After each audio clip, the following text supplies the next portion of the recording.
Okay, let's call the meeting to order. Would you do a roll call, Aaron? Lee Dashlet. Here. Casey Boer. Here. Wayne Schmidt. Here. Midge Swedberg. Here. Scott Meverden. Here. John Ortlieb. Here. Kevin Schmidt. Here. And Jake Maring will not be in attendance tonight. Okay, then let's stand for the Pledge of Allegiance. I Pledge allegiance to the flag of the United States of America and to the republic for which it stands, one nation, under God, indivisible, with liberty and justice for all. Okay, our meeting is in compliance with the open meeting law. The first thing is I'd like a motion to approve the agenda as submitted. So moved. Second. All in favor, say aye. Aye. Opposed? Hearing none, the agenda is approved. Next item, approval of the meeting minutes to the February 5th and the 19th meetings. Could I get a motion for that? Motion to approve. Second. All in favor, say aye. Aye. Opposed? Hearing none, they are approved. Next item, public comment. Is there anyone from the audience that would like to come forward and make any public comments?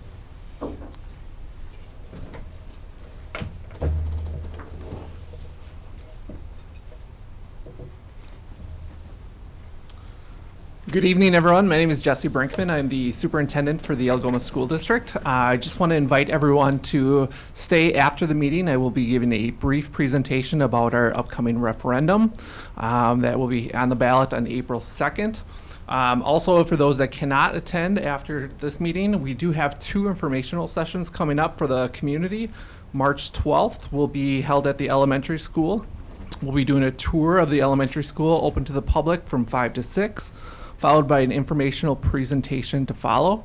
And then on March 21st, we'll be doing a tour of the middle school and high school with a second informational presentation to follow after that. So that is all. Thank you. Thank you. Is there any other public comment? Anyone else that would like to come forward and do public comment? One more chance. Anybody coming forward? Not? Then we're moving on to the next item. Okay, which is consideration of the bills. Did everybody get a chance to look at bills, and does anyone have any questions on any of them? I just have one question, a clarification on that Van Dries oil for $180 for the fire department. Is that mutual aid? No, It's that's not. for our high-efficiency fuel. We buy it in 5 gallons and we use it for our small engines. Oh, okay. Buy it by the 5-gallon pail. We got 2 pails. Okay, thank you. Yep. Okay. Any other questions about any of the bills? If not, could I get a motion to approve the bills and credit card payments? Second. And then, would you do a roll call on that? Sure, so I have a motion by Ortlieb and a second by Wayne Schmidt. Wayne Schmidt. Thank you. Meverden. Yes. Kevin Schmidt. Yes. Dashlet. Yes.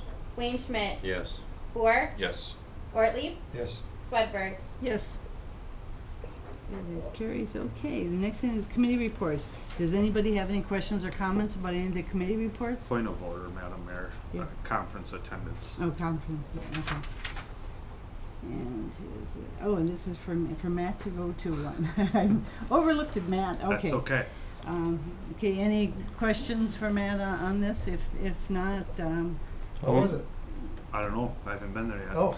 I'll make a motion that he can go in. Second. okay, we have a motion and a second.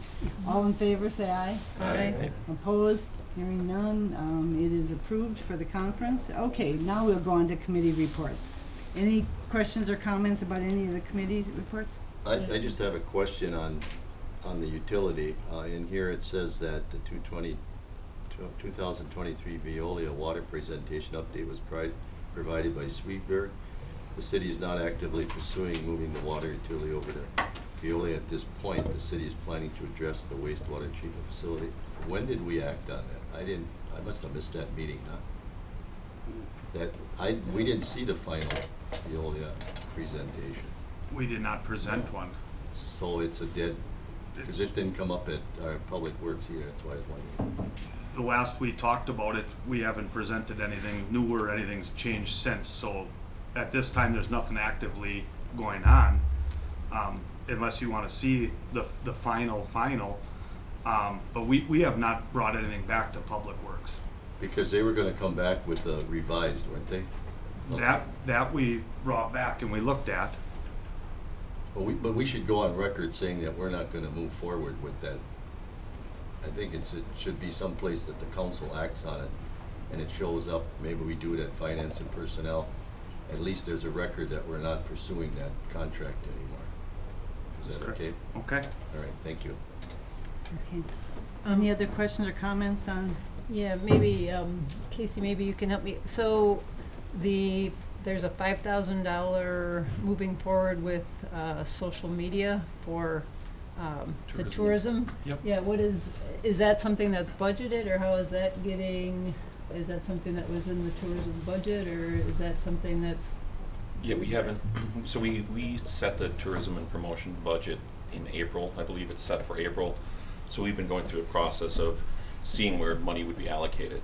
And this line that they're going with, those two options, are through our Discover Green Bay contacts, where they're basically putting a finer point on some like search terms for it. And we saw it with the Soar on the Shore. They used some strategic kind of targeting, and we got like 40,000 views off of a few $100 input. So we had a conversation with Greater Green Bay about, basically, are we getting the bang for the buck that we need? And they came and presented, and they kind of showed some options that they could do. And this is kind of this is an investment in it, but it is within the. I think we set the budget at $100,000. It's within the tourism and promotion budget. It's paid for entirely by room tax dollars, not by ratepayer dollars. Okay, just curious. Thank you. Are there any other questions about any of the committee reports? I had a quick question, maybe Lee, if you could speak to this a little bit, but in the Public Works meeting minutes, I noticed that there was, when you guys were talking about the some of the street and utility projects, one of the members wanted to go on record saying they weren't in favor of assessing curb if it didn't benefit property owner. Just curious what that Yeah, we had stemmed one from. that he didn't think it was right to charge, to assess the landowner. If we put in a new road, it has to have curb and gutter. Okay. And there's no curb and gutter there now, and then we're looking at either 2026, I think is 25 and 25 26. and 26 to do Sunset. Well, there's no curb all the way around. like Okay, across so the you're talking street from about- you. And that's what we're talking about. One member was against it. He wanted on record, he didn't think that the landowner should be assessed for the curb and gutter part of it. So, So it was in relation to that field? right, it was in relation of Sunset because we want to get Sunset repaired. And we were discussing that it was advantageous to put the curb and gutter in because otherwise the road's just gonna bust off like it's doing now. Correct. Okay. So, I kind of figured that. I just wanted to clarify. no Thank you. problem. Okay, any other questions? Okay, then I'd like a motion to approve the committee reports. So moved. Second that. All in favor, say aye. 1 second. Moved by Wayne, second by Kevin. All in favor, say aye. Aye. Opposed? Hearing none, the committee reports are approved. Old business, is there anything for old business? Not at this time, Madam Mayor. Okay, new business then. First one is resurface of Perry Park Tennis Court. You wanna talk about that? Yep, so this comes up from the Parks Committee. This is for resurfacing, and I'm just gonna kind of give you a very high-level view and turn it over to Casey if anybody has any questions. But what this would be is to keep what's currently there and put a new surface over the top of it, and then kind of change the layout more from tennis courts into being able to have pickleball courts and a full court, or almost full court, I guess you would say, basketball court. Moving a basket over to the other side, which some internal work the city would do themselves, but then doing the resurfacing of it. This is something that we'd like to get on the books and schedule, because they're thinking probably mid to late August first before they could come here and perform this work. But we're trying to wrap up this dredging project, and I think everything is coming to a good closure how we want it to move this project forward. With that, Casey, I don't know if you have anything you want to add, or? No, it's basically, we looked at other options of basically removing it all and redoing it. You still have to put a coat over the top of it And really, if you remove it, it's too big where we wouldn't be able to do any work ourselves, so it'd have to be hired out. So this option was something that would last, he told me a really long time compared to some of the other options. And I think this is what we kind of, parks level decided was probably the best option going forward. Is that in the budget for parks? It was in the capital budget. So would you take the hoops and you're gonna put them on the court or in? So the way they are now, they're right next to each other. Yeah. We'll take one of them and move it to the far end, so that way it's more of a full court thing. We're gonna add, the big thing now is pickleball, so we're gonna put, nobody uses the tennis courts. So we're gonna remove the tennis courts, we'll put pickleball courts there, and we can always paint on other stuff. There'll be plenty of room to add different types of courts. One big thing to do is where the tennis court came through in the center, the permanent post got busted off a long time ago, and it's heaved up, so we'll have to pull that post out, put a little blacktop in there, but everything else should cover all the cracks and seal them up so water can't get in there, crack it anytime soon. Okay, any other questions? Do we get a guarantee with this of the longevity, Casey?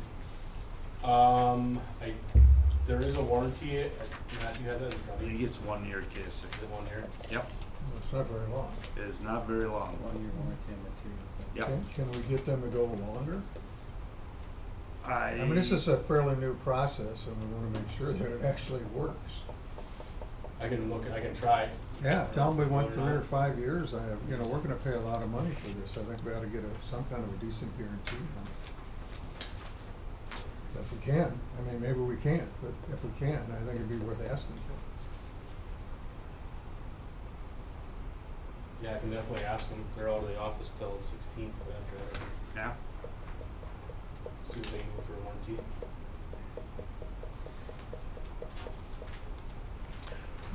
Any other questions? Not then, could I get a motion to approve the resolution? So moved. I'll second. Would you do a roll call on that, Aaron? Just a point of order is the motion to just approve it, move it forward, or is the Move it. motion to check to see if we can get a warranty? Move it forward. That is your motion? That's my motion. Okay. So I have a motion by Casey Boer, seconded by Scott Meverden to adopt resolution 1188-2024, a resolution authorizing the resurfacing of the tennis courts at Perry Park. Is that good, guys? And a roll call on that. Ortlieb, Yes.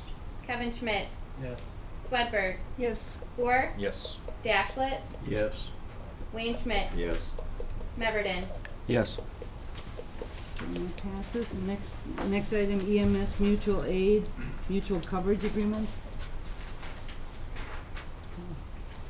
This has actually been brought up by the ambulance. Rory kind of started this along with the fire chief, Tom. But, so our ambulance, we operate probably a lot different than everybody else in the county. Our fire and rescue is combined together. Kewanee is separate and Luxembourg is separate. What this is we have a mutual aid agreement with fire, but rescue does not. So this mutual aid agreement is something that is dictated or we're supposed to have in place with the state. And that's more or less what this is if we would be on a call and we would be asking for mutual aid from anybody else in the county, that they would come and support us, and we obviously do it. So it's something we've been doing, we just don't have it in writing. This is putting it in writing that we have an agreement on file with Luxembourg and the city of Kewanee. So, does anybody have any questions with that? Does this cover both services now? This covers, so we already have one in place for fire.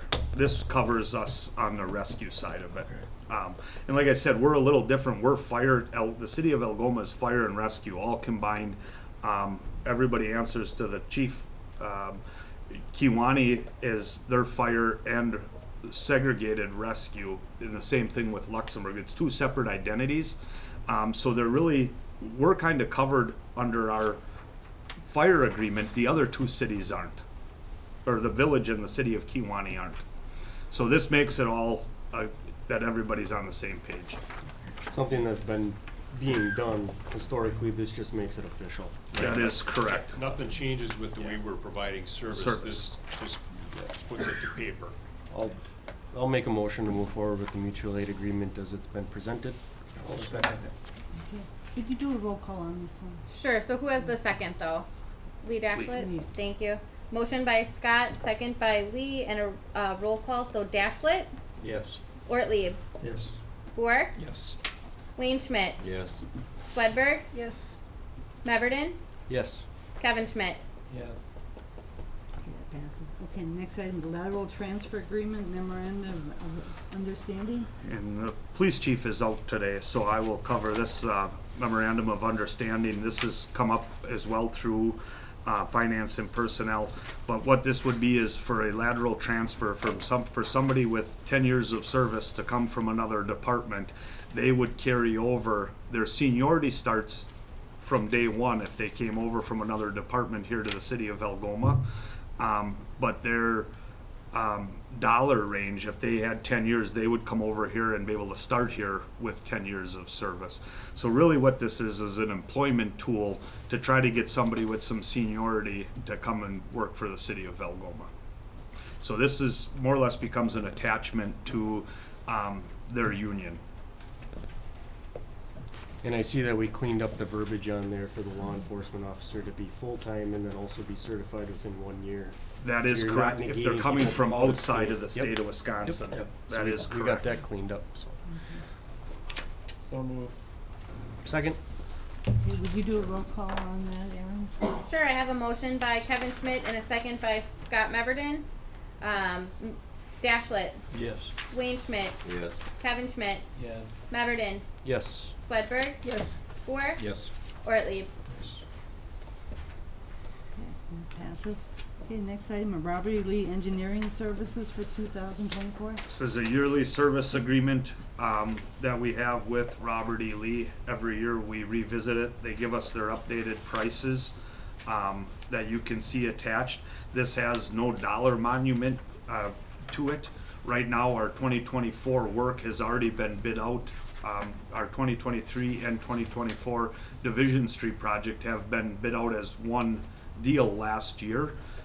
So more or less, this is our engineering services that we would move forward with Robert E. Lee in 2024. Are we guaranteeing him that we are using his services by adopting this fee schedule? We actually use other engineering firms as We well. do. So that this is more or less saying that we will work with Robert E. Lee. This doesn't tie us to solely only working with Robert E. Lee. It says that we're gonna work with them in 2024. And we're agreeing to the labor rates that they've That presented. is correct. Have they, I mean, it's got the 24 on there, but Some did they there's, go up? some there's very little change, some there's none at all. Okay. Is there a motion to go forward with it? I'll make, second. Okay, all in favor, say aye. Aye. Opposed? Hearing none, it is approved. Okay, then seal coating city streets resolution. Point of order. There's a Algoma Medical Center copy machines. Oh, I'm sorry. Point of order, that was incorrect. Point of order. Apologies, Madam Mayor. You got the best now, come on. It's choking me, Wayne. Apologies. This came up through finance and personnel. There is a resolution attached to this. This would be for the 2024 seal coating. Does anybody have any questions about this? Could you just state what roads are gonna be chip sealed? I can. Steel Street. I gotta find them here because they're The quite the third list. whereas. Sunset The third to one. Parker? Steel Street, from Sunset Avenue to Parker Avenue. State Street, from Sunset Avenue to Parker Avenue. Clark Street from Sunset Avenue to Parker Avenue. North 3rd Street from North Water Street to Statson. And Felt from Division Street to west of the Algoma High School driveway. There's a short portion up there on Felt that if you're kind of right in the back of the school there, that it's pretty obvious where the road has really declined. Just a clarification, there was only $180,000 in the budget. We had other streets that we looked at as far as public works, but we felt that these were the ones that really needed the work this coming year. So when you're kind of hands are tied with a limited amount of money, you can only do so much. So I know there's people out there that are gonna say, how come you're not doing 9th Street, but you can't get it all done in 1 year, so. Okay, any more discussion? Not, could I get a motion? I'll make that motion. Okay, Second. okay, would you do a roll call? Sure. So Wayne Schmidt made the motion, seconded by Casey Boer, to authorize a contract with Scott Construction Inc. to seal coat portions of Steel Street, State Street, Clark Street, North 3rd Street, and Feld Street. Correct. Meverden, Yes. Ortlieb, Yes. Dashlet, Yes. Swedberg, Yes. Boer, Yes. Wayne Schmidt, Yes. Kevin Schmidt. Yes. Okay, pass it. Okay, next item is the copying machines from the medical center.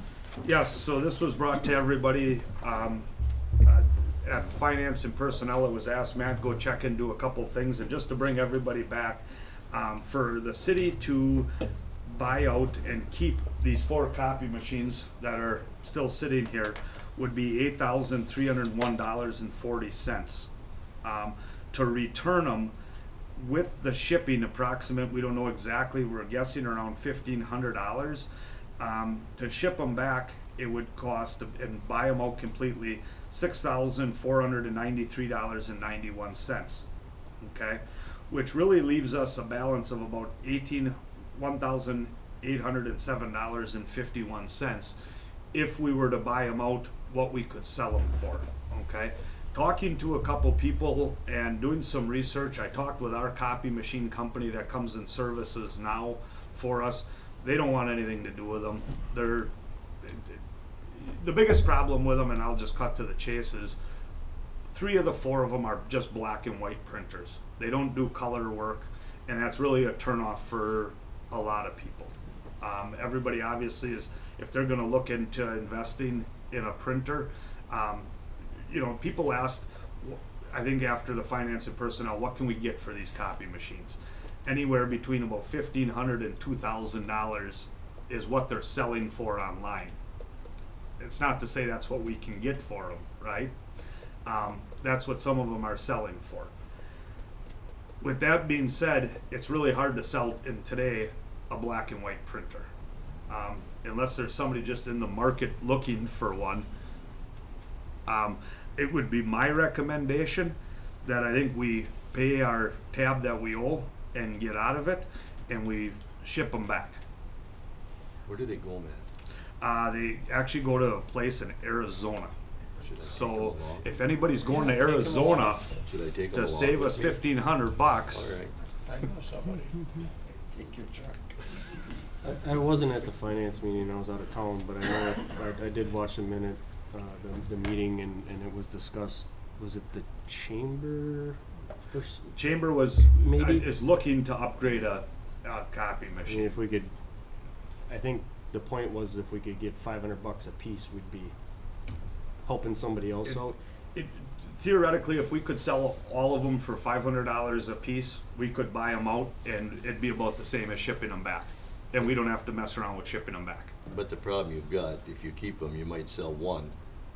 then And we're sit gonna on 3. Sit on 3. They make good anchors. Really? No, we don't want to keep them. Too much Unless you got a buyer, I don't have a buyer. then let's just ship them back, be done with it. I don't know We'll if it's save in our $1,800. best interest right now to try to sell copy machines. And then shipping them back, I suppose we're the ones that have to put them on pallets and pack Yes, them we all have up. to palletize them and everything else, and set up a pickup, because they have to get shipped back freight. We'll talk to our semi-drivers from Oakland. Or at GMC Canyon to take them back. I can't get all 4 on there. Well, if we only have to ship back one, the price will go down. trailer. Well, I know it's probably, but what's that site that you use to sell a couple of vehicles? Is that Casey just, on there? Casey looked on there. UWGB was selling some printers that were like a year older than those, and one of them sold for $5, and the other one didn't sell at all.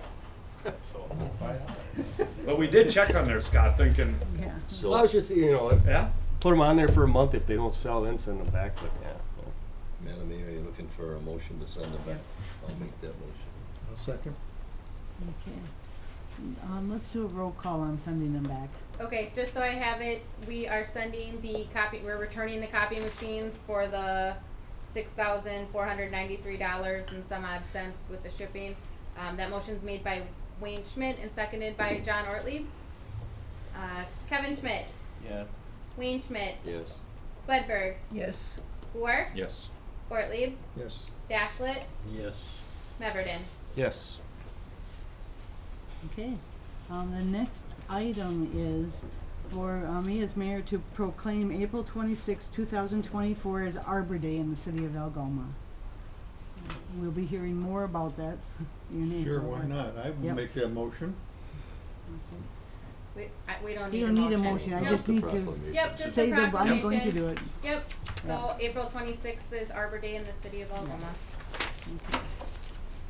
Okay, well then we get on to the administrator's report. yeah, just a couple of things here, like I touched base earlier on, the dredging is complete. I would say, the company that is doing the work is probably 90% demobilized. They have a crane, his barge is still here. Couple things that he needs to get out of there yet, but today we started with the nice weather, kind of cleaning up everything we can.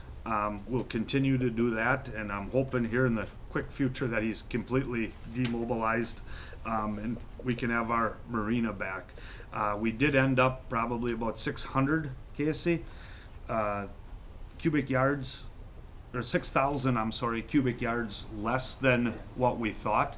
Our own crew went out with our engineering firm, Robert E. Lee, and actually probed, kind of made a grid in there, and we felt very comfortable where we were at, that we've moved enough material out of there. That's when we shut the project down where we did. So there is a little bit of money savings from what we did not move out of there. And I think still leaves us in a really good place for the time being right now. So that's where the dredging project is at. 2024 Street and Utility, Division Street and Frank Street. I have no update here, but I actually did meet with our contractor, Peters, today, was in town. They're thinking probably the second week of April, if this weather holds out, that they will be started here in town.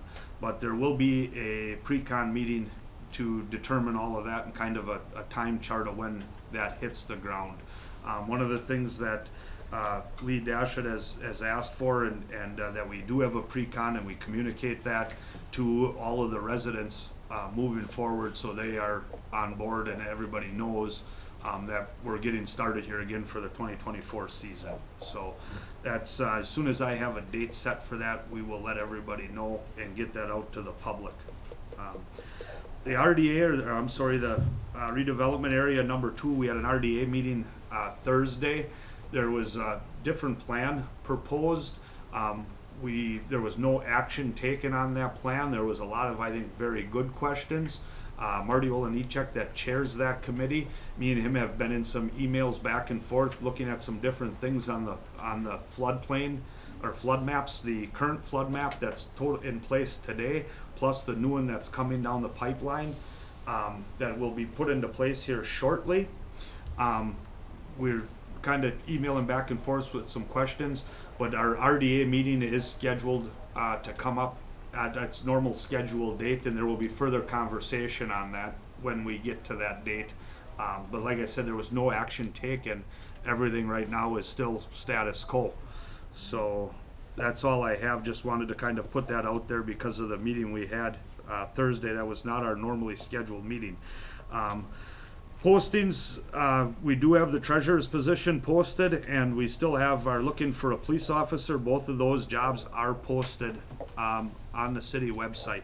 If anybody has any leads, please reach out here to City Hall. That is all I have, but for some pretty cool election information, I guess, again, coming up here, I'm going to turn it over to Erin and let her run down that. All right, so the next election will be Tuesday, April 2nd. Polls open at 7 a.m. and they close at 8 p.m. Absentee ballots for anyone who has a request on file will be mailed later this week. They're due back to City Hall no later than 8 p.m. on April 2nd. They cannot be placed in the drop box in the front of City Hall. Make sure that you're either mailing it in or hand delivering it. In-person absentee voting begins on March 19th, 2024 at 8 o'clock. In-person voting will take place from 8 a.m. until 4 p.m. Monday through Friday, with the exception of Friday, March 29th. In-person voting on Friday, March 29th will be from 8 a.m. until 5 p.m. And I just want to say thank you to all of the poll workers that were here. We had a fantastic election. For a primary to have 515 voters turn out was pretty awesome. So thank you for all of your hard work and for helping out with that. Okay, then on to Mayor's comment. I just want to say thank you for the people that had been supporting me, and I think that the two candidates coming in as mayor, either one will do a fine job, so I think you need to come out and vote and get one of those two guys in here. So, but again, thank you for the people that did take the time to vote for me. And that's all I have to say about that. And then the next item is the agenda. If you have anything on the agenda for the next meeting, to get that to Matt or Aaron. And the last thing is, our next meeting is actually the day before elections, and we're wondering if everybody would be okay if we start the meeting at 5 instead of 6 to give them time to get this room ready for elections the next day. I'm against. You're not even here. Yeah. Is 5 o'clock okay with most people to have quorum here? Yeah. Perfect. Okay. Is Okay. Jake back? Jake will be back. So the next meeting will be Monday, April 1st at 5 p.m. Yep. Perfect. Thank you. Okay. Then the only thing I need is a motion to adjourn. So moved. Second. Okay. All in favor, say aye. Aye. Opposed? Seeing none, we are adjourned. And again, if those want to stay around, where the school would like to make a presentation, you're welcome to stick around and watch this presentation. 1,700, I think Aaron said Just today. over already. 700 for a primary. No, April 2nd. April 2nd. Sorry. Monday, April 1st. Yes. Monday, April 1st. Sorry, no, Monday, April 1st. I guess I'll have to, I need to fill out the survey here.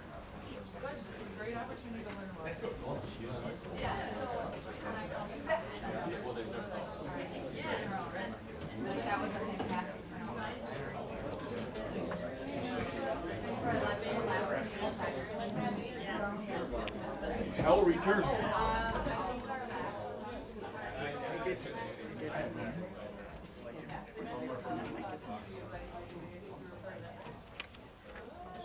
I could just look on hers.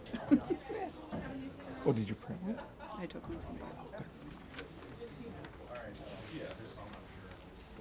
Aaron's gonna send Well, it. I think that was all run-of-the-mill kind of border things that we, how we approach it.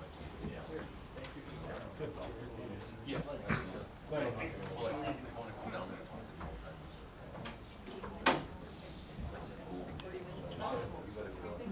15. Yeah, 15, 20 minutes. It all depends on questions.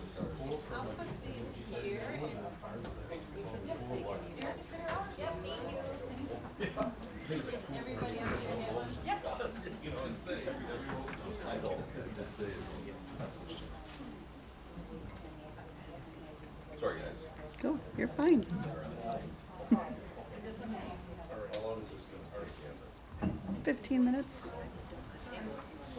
Maybe 20. If you're sassy, maybe 45. Do you want us to maybe just move closer? Sure. Okay. Oh, that one moves closer. I have to leave right now. This is an intense, this feels like you're not on camera. Lucy, All right. All right to start? All right. First of all, I want to thank the mayor and Matt for allowing us to come and speak in front of you all. Our goal right now is to educate the public as much as we can on our upcoming referendum here. So, again, my name is Jesse Brinkman, superintendent for the Algoma School District. Joined here with Amber, who is our finance manager. And we also have two board members. Barb Rogers is our board president, and Chrissy O'Connell is a board representative. So, thank you. So when you hear about the Algoma School District, what comes to the top of your mind?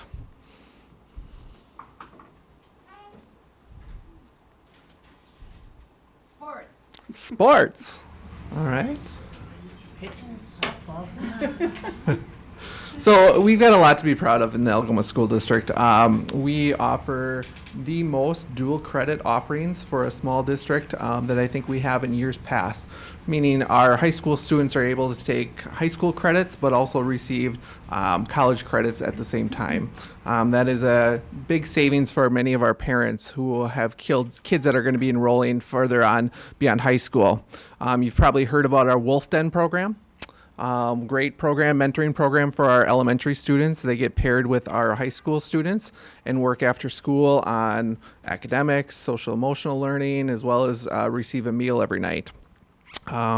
We also offer full day 4K, 4-year-old kindergarten for our students. That's something unique to many districts around us because either they offer half day 4K or it's 4 days a week and students not going on Friday. But you've probably been to our wellness center. It's probably one of the biggest jewels that we have, I think, in our community, and we're very fortunate to have that. And then we also have a wonderful band and choir program in our schools. 80% of our students participate in some form of music. So when you think of how many students we have, which is about 650, 80% of our students are participating in a music program. And then the last one that comes to my mind is our Wolf Tech program, which I'm sure you've all heard of as well. It's a great program that gets our students who are interested in technology education involved. It runs as a small business, so it's generating some revenue for the district, but also gets those kids those hands-on experiences. So passed out in front of you is the slideshow I'll be going through. Start with the timeline. So this process began back in November of 2022. The board looked at our long-term financials and identified that we needed to look at trying to upgrade some of our facilities. And so we brought in McKinstry, who partners with Bayland Builders. We used them in the past as a school district and have done some wonderful jobs. They came in and did a complete facility study of our buildings, looking at everything that you can imagine, the roofing, the plumbing, the windows, lighting, anything. So that was brought to the board in July of 23 for a full presentation. And from there, we formed a community advisory committee that was made up of about 35 members of the community. So parents, grandparents, local elected officials. We had Jake and we had Scott representing the council here, business owners.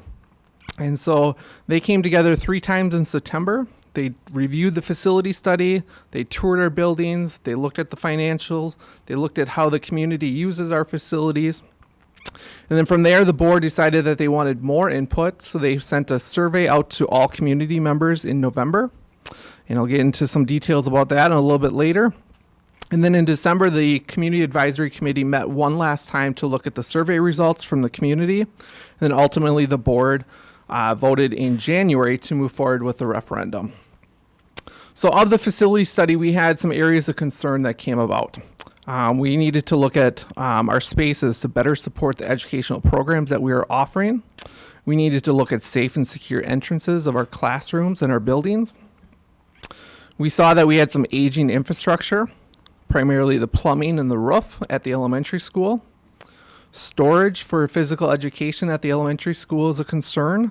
If you've ever been in the gym at the elementary school, there's one little closet where all the FIED equipment is stored, and it is tiny. So our track has outlived its life, 20 plus years. Our parking lot at the middle school and high school is pretty run down. And then we also looked at some energy efficiency needs that we have across the district. The Performing Arts Center, or the PAC, has some outdated audio and lighting needs. And then last, we looked at the playground accessibility for students and realized that not all students can access our playground at the elementary school. So included in your presentation are some slides, some pictures of the things that we are looking at. So safety and security, number one. So we looked at the pictures of our middle school and high school front entrance. The way we have it right now is when visitors come in, they can immediately go right into the building. There's nothing stopping them saying that they need to go into the office to sign in. The bottom pictures are of our band and choir room, and you can see the number of chairs, the music stands, the equipment that goes along with band, and the number of students that we have in our program. Just the space isn't large enough for them. Some restrooms at the middle school and high school. You can see that they are outdated. Many of them are not ADA accessible right now. Here's a picture of a window. This is of our art room, looking at the outside of it, and you can see how the wood is rotten. You can actually just go in and stick your hand directly through that window right now. And then we get into pictures of our Algoma Venture Academy, or AVA, which is our public charter school. It's the only charter school in the county right now. And so you can see their space is 3 different areas within the building that they are working on. And then our wonderful tech ed space. So we have got 2 pictures of those spaces here, you can see. And right now, the amount of work that they're doing and the projects, the space just isn't large enough for them. So we'll address the needs for that in a little bit. And I also want to mention about our agriculture program. So coming up next school year, we are going to be piloting or starting a new ag program in the Algoma School District. It's a partnership with the other districts across the county. Luxembourg Casco is going to specialize in horticultural. Kewanee is going to specialize in animal science. And Algoma is going to specialize in precision ag. So anything related to technology. And the goal is for these students across the county to be able to travel through across the county to whatever school based off of what their interests are.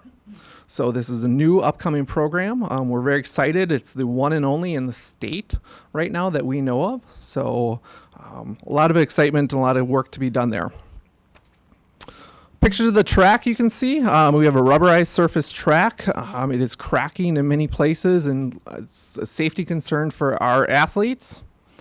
And then you got some pictures of our parking lot at the middle school and high school. You can see the potholes, just like we have in our roads sometimes. They need to be replaced. So does our parking lots.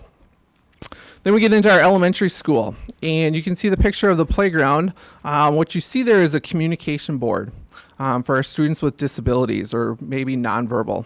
This was created through a donation from a alumni, a parent, who has a child that is autistic, and he donated a large amount of money for us to be able to create and put this in.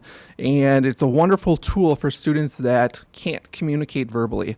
They can go up and they can touch the pictures or the words, and they're able to interact with their peers or with their teachers to say, hey, I want help, or will you play with me, or I want this piece of equipment. But what you see underneath there is wood chips. Wood chips creates a problem for students who are in wheelchairs or who have mobility issues.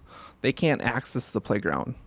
So down below, you can see some pictures of some pipes at the elementary school. And both of these pictures are taken in a storeroom that is directly in a classroom.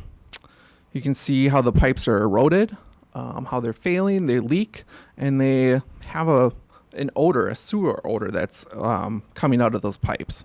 Chrissy said she was at the elementary school today and she could smell that odor throughout the building. So down below, you can see some pictures of our ceiling tiles from our roofs that are leaking. We've got some water damage, both in the gymnasium as well in some of the classrooms. Does anyone know how old the elementary school building is? Yes, 1930. It's 94 years old. So these pictures of these pipes are original to the building. So they're 94 years old. Then we get into our Performing Arts Center. So you can see the pictures of our lighting and our sound system. All of our equipment is analog right now, which creates a problem for many times when our students are performing. It's hard to hear them. They put a lot of time and energy into practicing, so we want to make sure their performances are well received by the community. So you can do a little bit about the Community Advisory Committee. Again, we had about 35 members join us. We met 3 times in September, once in December, and we looked at everything from the facility study to some financials to how the community uses our buildings. And based off of their information that they received, they made a recommendation that went to the full board then. In between that, the community survey that was sent out to all households in November, there were multiple questions asked. One of them was about the base plan, which I'll get into details a little bit here. But we had 69% in favor, saying that they would definitely support it or probably support moving forward with the base plan. That is extremely high for a school district to receive that type of feedback from the community. Also, the other 2 questions that were asked in the survey was about an indoor baseball and softball practice area, as well as a bus garage. You can see those percentages came in quite a bit lower. So the board decided in January to move forward with the base plan. We'll talk a little bit about our fiscal responsibility as a school district. The graph that you see at the bottom of that page is our mill rate. And the one thing you probably notice is how that steadily has declined over the last 2 years. So in 21-22, we were at $8.67. In 22-23, we were at $7.40. And this year, our mill rate is at $6.76. School finance is a very complicated matter, but the best way I can describe this, so for every $1,000 of your property value, you are paying $6.76. That's what we are levying for the school district. As a school district, and I speak for the board, they want to keep that mill rate flat for our community members. They don't want to see it going up and down with big spikes because that's hard to plan for families. What makes up part of this black graph here in 23-24, this bar here, is what our existing debt. So that's a portion of it. As a school district, we have been fiscally responsible, like I said, paying off our debt early. We have saved our taxpayers about $180,000 in interest because we have paid off our debts or loans early. So this referendum is going to be replacing that existing debt. So what I can say is, if the referendum were to pass, the mill rate and the amount that we levy will stay stable because it's replacing that existing debt.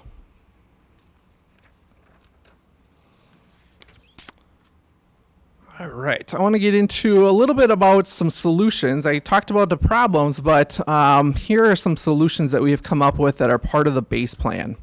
So as a total amount for the referendum, we're looking at $10,050,000. And that will cover replacing the failing sewer pipes and the leaking roof. Those are number one priority to get those repaired. And then the other items that are listed below here are in no particular order, but I will go through them. So upgrading our sound and lighting system at the Performing Arts Center to make sure it's digital. Also including some new ceiling tiles in the Performing Arts Center. Addressing the playground resurfacing so it's accessible to all students. We'd be looking at putting in a rubberized surface so it's easy for students with mobility issues to access the equipment and play with their peers. Then when we get to the middle school and high school, we're looking at creating a more secure entrance. So we would be putting a wall directly in that front entrance that would force visitors into the office to sign in, and then they would come out the existing door to have access to the building once they're signed in. We're looking to relocate the band, choir, tech ed space.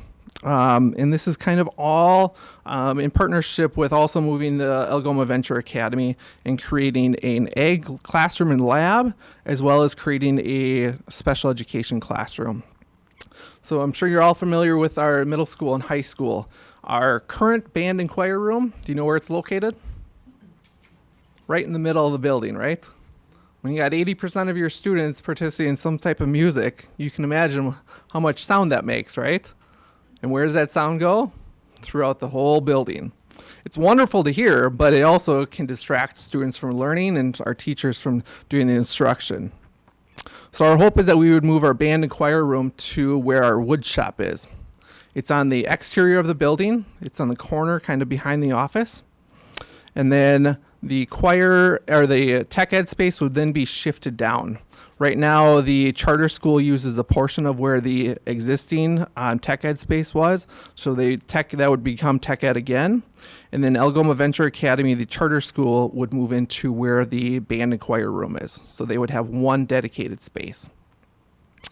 We'd also be creating a special ed classroom for some students with more significant needs. We have a classroom there right now that already has a kitchen, a bathroom, a shower, so it would be great to teach some independent living skills to our students. And then we're also looking at resurfacing the track up at the middle school and high school. We would replace some inefficient windows and doors. And then we would do a remodel of the restrooms, replacing fixtures and making sure they're ADA compliance. District-wide, we would be looking at upgrading some of our network, so we have better internet access and communications across the district. This is a big one for me. Rekeying all interior and exterior doors across the district. We've had some wonderful coaches and volunteers over the years who have given a lot of time, energy to working with our students. However, when you become a coach or a volunteer, you're often given a key to the building. And we don't know who has keys and who doesn't over the last number of years. So we would like to fresh start and rekey everything. Some energy efficiency upgrades would include looking at our lighting, making sure they're LED lights, doing some water conservation, and then lastly, look at our walk-in coolers. The additional projects that are listed below here, again, those were not in support from the community based off of the survey that was sent out. So these are not included in the referendum. We're only focusing on the base plan. You can see the actual referendum question that will be on the ballot on April 2nd. And then we also have some informational sessions, like I mentioned earlier in the meeting. March 12th, we'll be at the elementary school. We'll be doing a tour for any community members that would like to walk through the building from 5 to 6. And then we'll have an informational presentation to follow. And then on March 21st, we'll be doing a tour of the middle school and high school from 5 to 6, and then an informational presentation after. So March 12th will be in the Performing Arts Center, and March 21st will be in the middle school and the high school library. Also want to mention that for both of these presentations, we will have representation from McKinstry, Balin Builders, and Baird Business Services. They have been partnering with us, so the experts will be here to answer any questions that community members may have as well. And with that, I open up to any questions you have.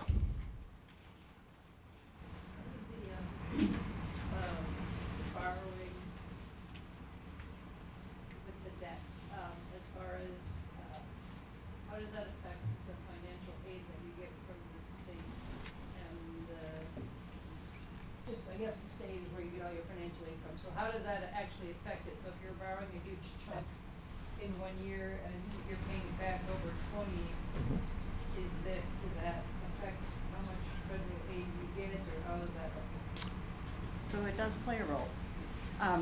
The annual payments will be structured in such a way so that they are very close to our existing debt payments that are going to be retiring or going away. So that it keeps, like Jesse said, level. The tax levy portion will be level for that. In talking with our business services from Baird, the lady there I was talking to her about, well, when I do my projections for the next few years, it looks like our state aid is going down and we have to put more and more on the taxes. Why is that? And she said, well, when your debt falls away, the state looks at it and says, well, the community's not paying as much for debt, so now they can pay more for the basic operations. So one question we had early on in this process was, well, if we don't approve this referendum, then my taxes are going to go down. Not necessarily, because our aid that we get from the state might drop and then the operating levy will have to go up. So this is keeping the levy level and accomplishing projects that need to be done. And the timing, as with everything, I mean, the timing of, we've been planning this, knowing we had some big dollar amounts, things that had to be done. Granted, the whole sewer school was not something that we knew was happening, or we certainly wouldn't have let it get to the point where it was causing an odor problem in the schools. But obviously that's, was something that we have to pay attention to right away. But we, like Amber was saying, I mean, we really feel strongly as a district to try and keep the mill rate as stable as we can. That's always been our goal. And by paying off debt ahead, we not only could save taxpayers because of interest, you know, ultimately if you're not paying interest, that's a savings, but also to leave, I mean, that graph sort of is a picture of showing that, you know, we're basically just filling back up to the black line so that we're not exceeding it, so that we can get these projects done with the timing of, we've just paid it off. We're not going to change basically our debt payments if the referendum passes. They will be stable, so the aid from the state shouldn't fluctuate that much. And again, with all of the planning and all of the projections by the different people, you know, builders and this, that, and the other, that we're confident that if, again, we do it now with this referendum, we can get these things done with this dollar amount, you know.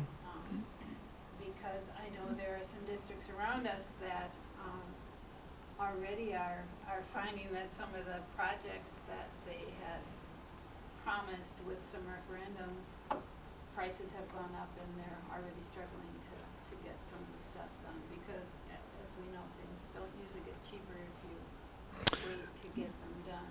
I'd also like to mention too that this is a facility referendum, so none of the costs are actually going towards operational, meaning teacher salaries, benefits.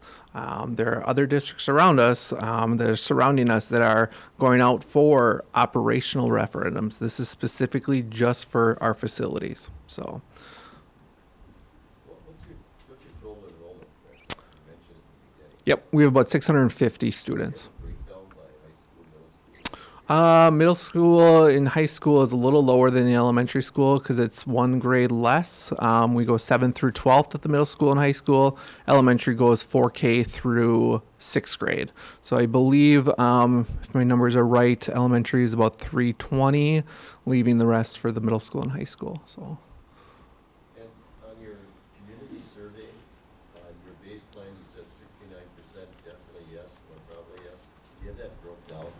How many were definitely yes and how many were probably yes? I don't have that information off the top of my head, but I can look it up and get back to you. So on that, yeah.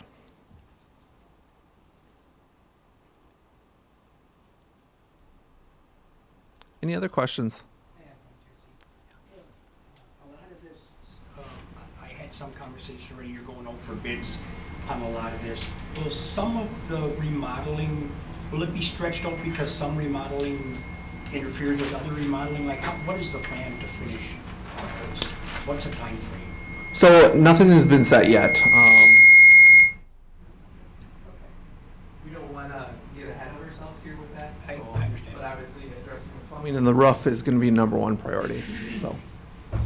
And as far as we have worked with Bayland and before, like with the elementary expansion and with the wellness center and everything, so if the referendum does pass, they are going to jump into action right away so that we can get, you know, as much, if not everything done before the school year starts, and have the minimum disruption for the students and the teachers.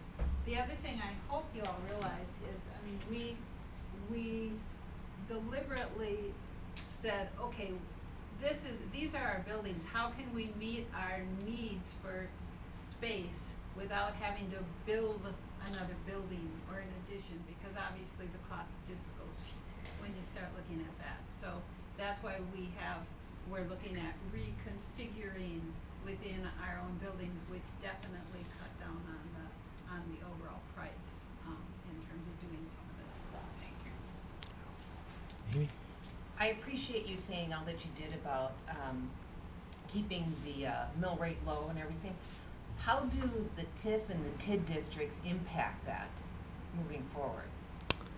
So Yeah, great question, TIF Amber. districts or TID districts are money that the school district would get on the increment that goes on. So you have your base plan or the base amount that's there before the building starts.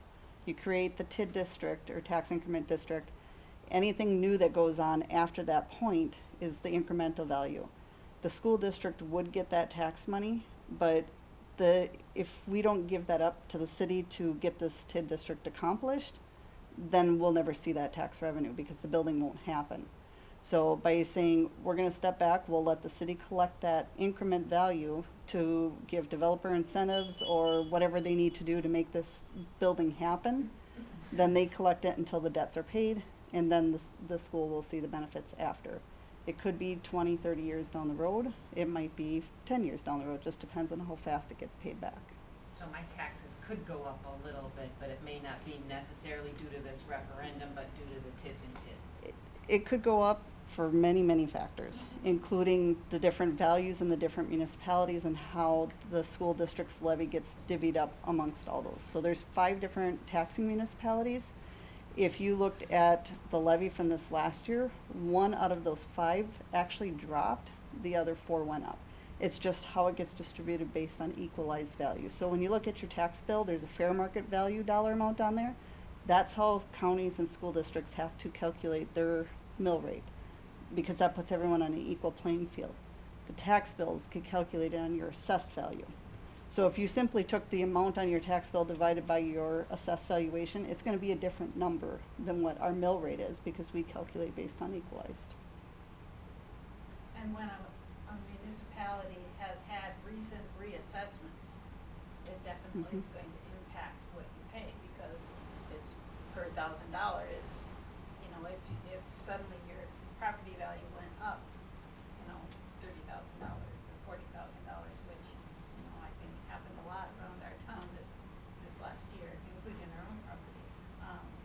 And so the tax bill went up because our property value went up. That had nothing to do with what the school did, and the school is not getting any more money. That's sort of a hard thing to get your head around when you're saying, okay, on the line there, it says the school district is getting this much more this year.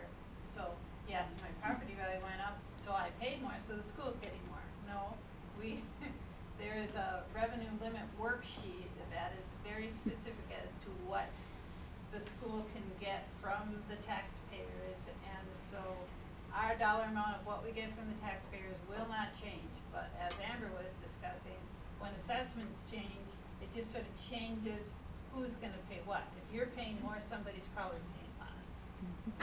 That's probably a very simplistic way of trying to describe the craziness, but the school district is not getting any more than what is allowed on that revenue limit worksheet.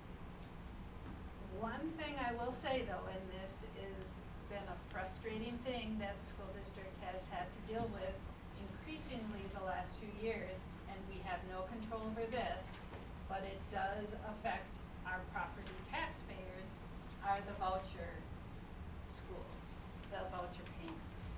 Because the voucher payments to the religious and private schools comes back at the end of the year to the school district. We basically get a bill. And that amount of money we can't use for the district, obviously it was paid to somebody else, but we have to put it on the tax rolls to the property, correct? Correct. We levy that amount, yeah. We have to levy it. So, I mean, the first year it was like $38,000 or something, which, you know, I mean, that's $38,000, but then, I don't know. This last year it was almost $250,000. Well, now we're talking, and if, you know, and we anticipate it's gonna be even larger at the end of this year. So that's all money that is going on the tax rolls. We can put it on top of, or we have to. We have to put it on top of anything we have budgeted. But it's paid by the property tax owners on our tax bill. So, 2 years ago it was 50,000. Last year was 250,000. So it multiplied by 5, and this year I think we're projected around 300,000 for vouchers. And what are those vouchers for? I'm sorry, I didn't hear it. It's for our students that Private attend schools. private school, tuition reimbursement. So it's the school choice through the state. Gotcha. So that, it went up $200,000 because more students are going to a private school? More families are applying, not necessarily going to a private school, but they were given the option to apply for the vouchers. In other words, a lot of kids that already were going to private schools just took advantage of the program. And so they're still going to the private school, but we all, as taxpayers, are paying the bill. The dollar amount per student also went up about 5 times, I think it was. So it's a very frustrating situation for us, because not only does it make our tax bill look bigger, it's just, you know, as a taxpayer as well as a, you know, a member of the board of the school district, you know, we cannot support 2 separate school systems, but with taxpayer money. You know, it just doesn't make sense. You know, I have nothing against private or religious educations, but I don't think that my tax dollars or anybody else's tax dollars should be paying for them, so. So if it goes up $50,000 every year, or it went up $200,000, what's your plan to address that? In 5 years, are you gonna be paying I $1 don't- million? I don't know that you're gonna see that big of an increase again. Last year, the legislature did some revamping of how much schools can recoup per student. So there was a low revenue limit of $10,000, meaning all the school districts within the state could take up a certain dollar amount. But some schools were at the very bottom of 10,000. So if you were at 10,000, you got $1,000. They upped that low ceiling to 11. If you were already above 11, then you got $325 more per student for the coming year. The private school vouchers went from a couple of grand to $8 grand. So through that same adjustment process. For elementary Yep. students. So it's not something that's gonna happen every single year. The Algoma School District is at the low end, so they got that $1,000 increase last year. Next year, they'll only get $325 or $375. 325. But your point on what are we going to do if the voucher, let's say if our bill at the end of this year is $800,000, what are we gonna do? By law, we are gonna put it on the taxpayers. We don't touch it, I mean, we just pass it along. We collect the money and then we pay it out. Yeah, we just what have happens. to pass it along on the property bills of everybody in our community, which, again, when it's money that the school district has not had to use, but we all as taxpayers have to pay for. So, it has nothing to do with our budget. So is that the same thing when somebody chooses to go to a different public school? You have a choice, for example, what do you lose then? You just lose the per student reimbursement? Yeah. Yes, so it is different. That's open enrollment out of the district, and then obviously we have students that open enroll into the district for reasons. So the dollar amounts are different. Yes. So when somebody says, I'm gonna go to Luxembourg Casco, you just lose what that reimbursement would have been for that The student? per pupil amount. Yep. Have you seen a lot of that going to different schools? So I'm glad you brought that up. When I first began in the district, a year and a half, a little over a year and a half ago, we were very top heavy on students open enrolling out versus what was coming in. That is starting to balance based off of the numbers that we had this year. We saw that gap decrease. So that's exciting news that we've got more students are coming into Algoma than what we've had in years past. So. And frankly, the list of people that, or students that are open enrolled elsewhere, very often it's the same kids, they've been in those schools forever. The family member might work in that area, and that's why their kids are enrolled there. Yeah. And once you're open enrolled in to another district, you're grandfathered in. You don't apply year after year. So. So can you jump every year? You could. Yeah, you could. You'd have to reapply though. Then. But yeah, because that obviously is a concern to the district if you see, there's a lot of, all these different people, on the list of have,